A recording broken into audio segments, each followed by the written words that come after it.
¿Qué tal? Saludos a todos nuevamente. Aquí estamos ahora en la clase de temas selectos de Filosofía 2, con el fin de observar el tema de sincretismo. El sincretismo lo vamos a abordar con base en lo que ya también analizamos en los temas previos. Primeramente les pedí que investigaran qué es la cosmovisión. Recordemos esto de la cosmovisión es todo lo que un pueblo tiene dentro de sus características como civilización, como sociedad, para analizar el mundo, desde sus creencias hasta su forma de pensar, sus ideas, sus dioses, sus elementos culturales de todo tipo. Entonces la cosmovisión, particularmente náhuatl, es una que nos atañe mucho a los mexicanos. Este tema, este bloque que estamos analizando ahora en la clase de temas selectos, es cómo funciona dentro de nuestra cultura el pensamiento mexicano, cómo, de qué está construido, desde dónde se construye el pensamiento mexicano que actualmente tenemos, ¿no? Y una de ellas es la cultura náhuatl, la cultura indígena. Los nahuatlismos que ustedes utilizaron en sus cuentos son, como ya deberían de saberlo, conceptos que vienen del náhuatl, que vienen de la lengua náhuatl y que se establecieron en el español actual.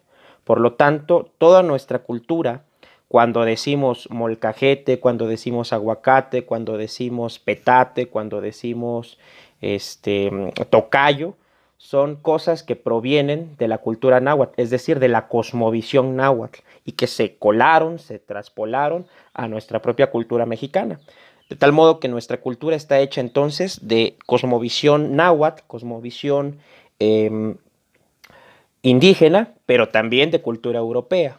Todo a partir de los elementos dados en la conquista de nuestra cultura, de nuestro entorno, que en ese momento ya se llamaba Tenochtitlan, la ciudad que actualmente habitamos, y que más tarde se conoció como la Ciudad de México, ¿no?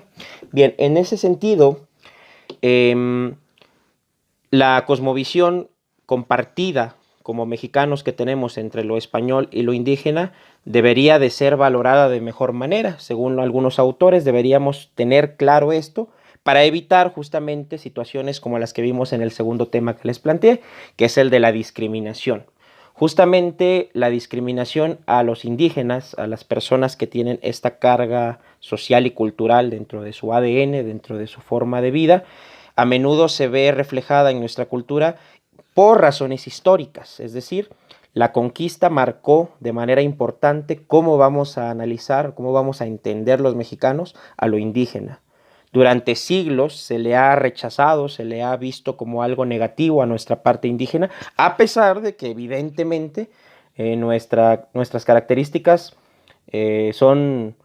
beben mucho de la cultura indígena. No podríamos pensar a México sin la cultura indígena. De hecho, esa va a ser una de las preguntas que quiero que respondan. La voy a colocar en el trabajo que van a realizar. Los cuentos que ustedes realizaron utilizando nahuatlismos, ¿podrían suceder en otro lugar que no sea México? Eso lo van a responder y me van a dar las razones de por qué no podría suceder o por qué sí podría suceder según ustedes, dependiendo de cómo lo vayan a contestar. Bien, eso nos lleva entonces al tema, ahora sí, del video actual, que es el de sincretismo. ¿Qué es el sincretismo? Es la fusión entre dos elementos culturales, entre dos elementos en principio distintos, y que terminan siendo algo armónico al final de esa fusión, al final de ese sincretismo. Nuestro país está plagado de sincretismo. ¿Por qué? Porque somos una cultura construida de varias culturas, ¿no? En primera instancia de la española, que es la conquistadora y la que impuso sus cargas conceptuales, religiosas, culturales a la sociedad que actualmente tenemos. Y en segunda instancia a la indígena, sin duda, que era la parte más importante del territorio en el que actualmente vivimos, ¿no? Obviamente las dos se cruzaron, se fusionaron y siguen coexistiendo de manera más o menos importante. Otras tantas también intervienen, otros países europeos que también terminaron involucrados aquí, la parte de la famosa tercera raíz, que es la negritud, es decir, los esclavos negros traídos de África y que también aportaron culturalmente de manera crucial en nuestro país. Hay toda una cultura afromestiza que apenas se está investigando y se está recuperando en términos históricos y culturales. Hoy voy a hablar brevemente sobre el ejemplo de sincretismo quizás más importante que tenemos en el país, que es la Virgen de Guadalupe. La Virgen de Guadalupe quisiera aclarar desde el principio, y en este caso la vamos a abordar desde una perspectiva histórico y filosófica.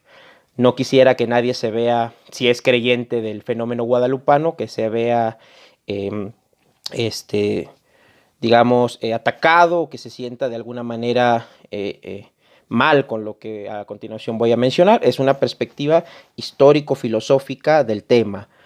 Las creencias son cosas muy particulares y cada quien puede tenerlas de manera libre.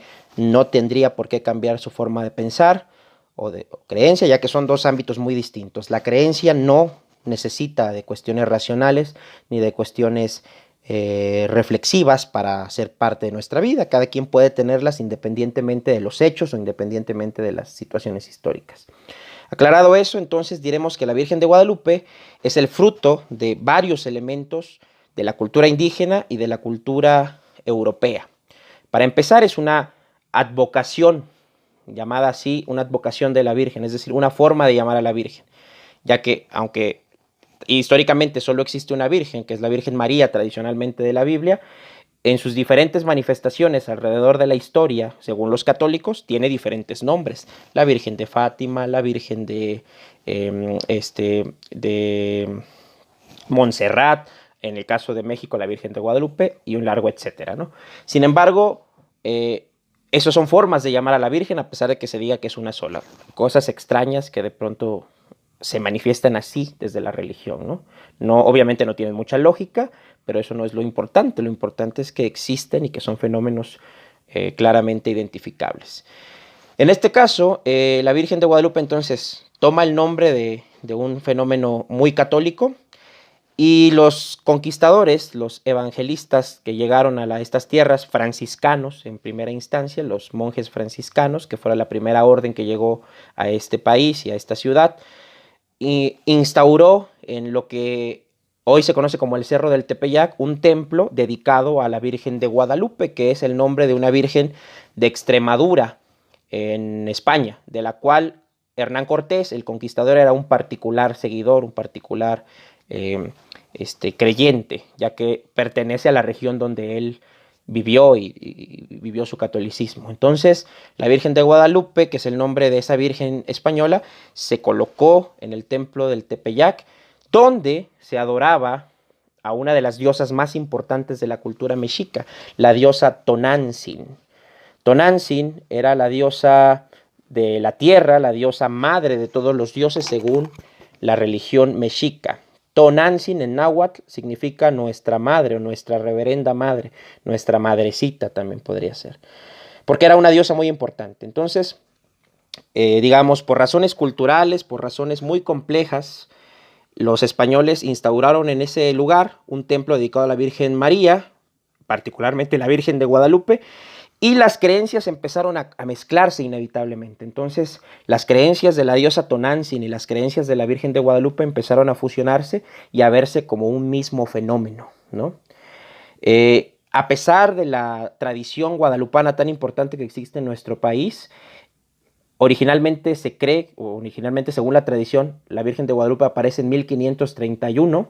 Sin embargo, históricamente no hay ningún rastro de que la Virgen de Guadalupe haya hecho aparición en esas épocas, y el primer libro que habla sobre una aparición sobre la Virgen de Guadalupe ocurre en 1648, escrito por un personaje llamado Miguel Sánchez. La primera vez, casi más de un siglo después de las presuntas apariciones, que se habla de la Virgen de Guadalupe. Pero eso no es lo importante.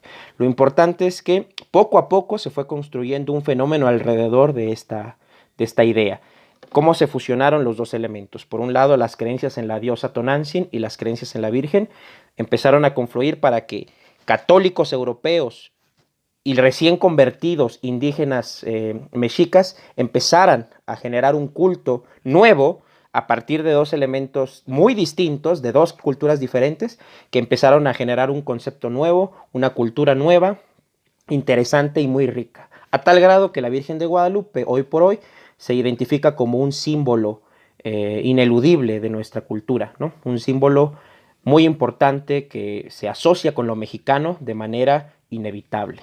Bien, Voy a hacer algunas preguntas en el grupo, voy a dejarlas ahí colocadas para que ustedes las respondan con base en este video. Muchas gracias, nos vemos la próxima ocasión.